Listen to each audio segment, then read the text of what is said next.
The crisp mountain air carried the scent of pine and damp earth as our hiking group crested the final ridge. Below, Emerald Lake shimmered like a jewel nestled amongst the rugged peaks. Laughter and chatter filled the air as we admired the breathtaking vista, the culmination of our week-long trek through the remote Sierra Nevada wilderness. There were 4 of us. Myself, a seasoned outdoorsman named Jake, the ever-optimistic Sarah, and the cautious but experienced Emily. We had meticulously planned our route, packed for all contingencies, and boasted a combined experience that should have ensured a smooth adventure. However, fate, as it often does on mountain trails, had a different plan. As we began the descent towards the lake, a misplaced step sent Sarah tumbling down a loose shale slope. A collective gasp escaped our lips as we watched her disappear from sight. Relief washed over us as she reappeared moments later, her face pale but her voice strained. "Ankle," she winced, clutching her lower leg. "Twisted for sure, maybe worse." Panic flickered in Emily's eyes, a stark contrast to her usual calm demeanor.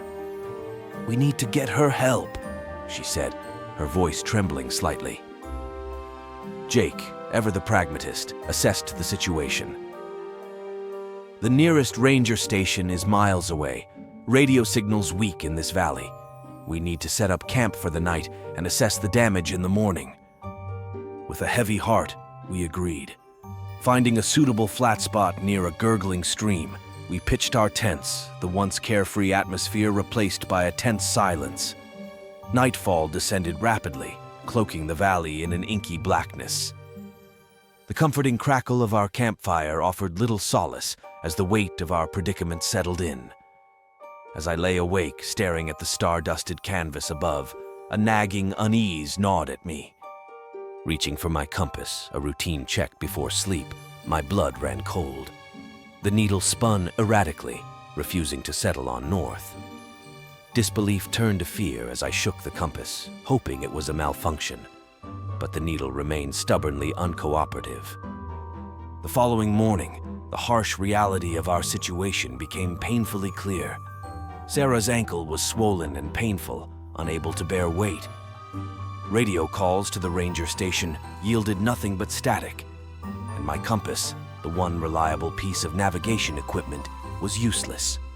A decision loomed large: stay put and hope for a lucky break, or attempt to navigate our way out on foot.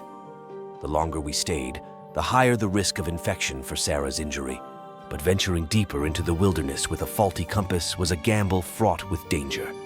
After a tense debate, we opted for a calculated risk.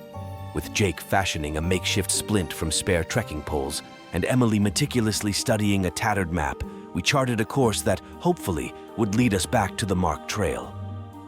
The initial descent from the campsite was treacherous. Loose scree slopes gave way to tangled undergrowth, the dense foliage obscuring any semblance of a path. The once clear mountain air grew thick and humid, the silence broken only by the insistent buzzing of unseen insects and the rhythmic crunch of our boots on the uneven terrain. Hours bled into one another as we navigated the treacherous terrain. Doubt gnawed at our confidence, fueled by the erratic movements of my compass. The playful banter that had defined our initial journey had vanished, replaced by a tense silence punctuated by worried glances and muttered prayers.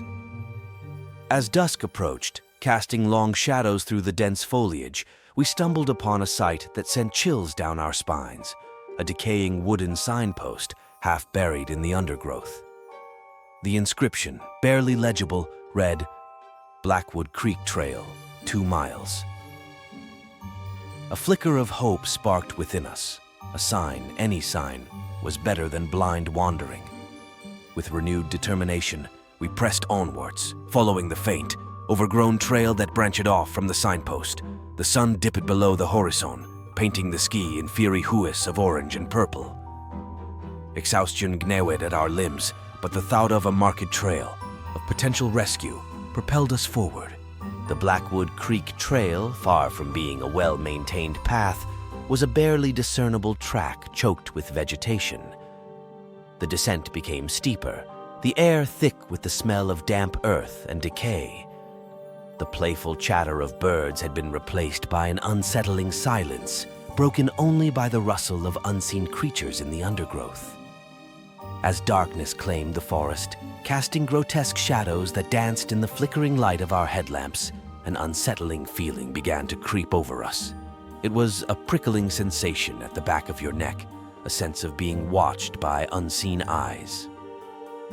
We huddled closer together, the sound of our own ragged breaths, a constant reminder of our vulnerability.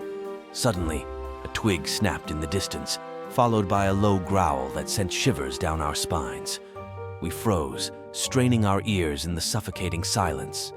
Was it a predator, drawn to the scent of our fear, or something else entirely?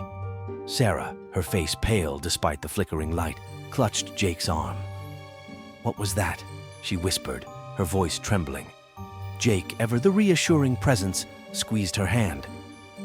"Probably just a deer," he murmured, though the uncertainty in his eyes betrayed his words. We continued onward, our pace quickened by a newfound urgency. The forest seemed to press in on us, the darkness becoming a living entity, filled with unseen eyes. The whispers of the past, once chilling echoes within the dusty walls of Ranger's Rest, now seemed to emanate from the very trees themselves, a constant reminder of the dangers that lurked unseen. The forest floor beneath our feet grew slick with damp earth and fallen leaves. The air grew colder, a damp chill that seeped through our clothes despite the exertion. The Blackwood Creek Trail, barely a path at this point, snaked deeper into the heart of the ancient woods. Hours had bled into one another, the relentless descent offering little in the way of landmarks or reprieve. Sarah, her face etched with pain despite the pain medication Jake had managed to scrounge, leaned heavily on Emily for support. Her ankle, swollen and a grotesque shade of purple, throbbed with every step. Despite her pain, she maintained a stoic silence, determined not to burden the group further. Suddenly, the dense foliage thinned, revealing a sight that stopped us dead in our tracks. A rickety wooden bridge, its weathered planks groaning under their own weight, spanned a chasm that yawned open before us. The rushing water below, a torrent of white foam and churning rapids, roared like a hungry beast. "Blackwood Creek," Emily muttered, her voice barely a whisper. She consulted the tattered map, its paper worn thin by countless folds and wrinkles. "This bridge, it's marked here, the only way across." We stared at the bridge, a collective sense of dread settling in our stomachs. The structure looked barely functional, its support beams moss-covered and rotting. Each gust of wind sent the entire bridge swaying precariously, the sound of straining wood adding to the ominous ambiance. "We can't cross this," Sarah said, her voice shaky but resolute. "It'll collapse under our weight." Jake crouched, examining the bridge with a practiced eye. "It might hold," he muttered, tapping a loose plank with his trekking pole. "But it's a gamble." The alternative was worse. Backtracking through the treacherous descent was out of the question, and the dense forest offered no other apparent paths to follow. Trapped between a rickety bridge and the unknown dangers of the wilderness, a tense silence descended upon us. Finally, Emily stepped forward, her gaze fixed on the other side of the chasm. "We have to try," she said, her voice firm. "There's no other way.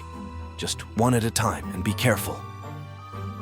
With a deep breath, she started inching across the bridge, her weight making the structure groan in protest. We watched with bated breath as she reached the other side, a triumphant smile momentarily lighting up her face. One by one, we followed suit. The bridge creaked and swayed with each step, the rushing water roaring ominously below. The sensation of imminent collapse gnawed at my nerves, a cold sweat clinging to my skin. Finally, with a final groan of protest, I stumbled onto solid ground, relief washing over me in waves. Reunited on the other side, we surveyed the scene before us. The forest had grown denser, the towering trees forming a dark canopy that blocked out most of the daylight. The path beyond the bridge was barely visible, a narrow track disappearing into the thick undergrowth. But there was a change in the air, a faint scent of wood smoke, a hint of human habitation, a flicker of hope ignited within us. Could this path lead to civilization? Or was it yet another cruel twist of fate, leading us deeper into the wilderness? With renewed determination, we plunged into the verdant labyrinth, the rickety bridge of bones marking a turning point in our already perilous journey. The oppressive darkness of the forest pressed in on all sides as we followed the barely discernible trail. The path, choked with undergrowth and obscured by fallen branches, offered little in the way of progress. Each step forward was a struggle, pushing aside thorny bushes and clambering over moss-covered logs. The scent of wood smoke, faint but undeniable, continued to tantalize our senses, a beacon of hope in this desolate wilderness. However, with each passing hour, doubt began to chip away at our fragile optimism. Was it a genuine sign of civilization, or merely a cruel trick of our weary minds?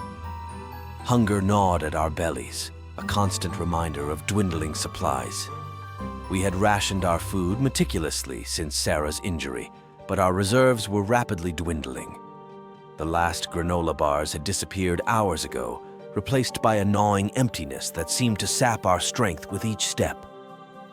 Sarah, her face pale and drawn, stumbled over a hidden root, letting out a cry of pain. Emily rushed to her side, helping her regain her footing. Despite her stoicism, the strain of the journey was etched on Sarah's features, her eyes reflecting a growing desperation. "We haven't seen any signs of the trail for a while," Jake muttered, his voice laced with unease. "Are we sure we're heading in the right direction?"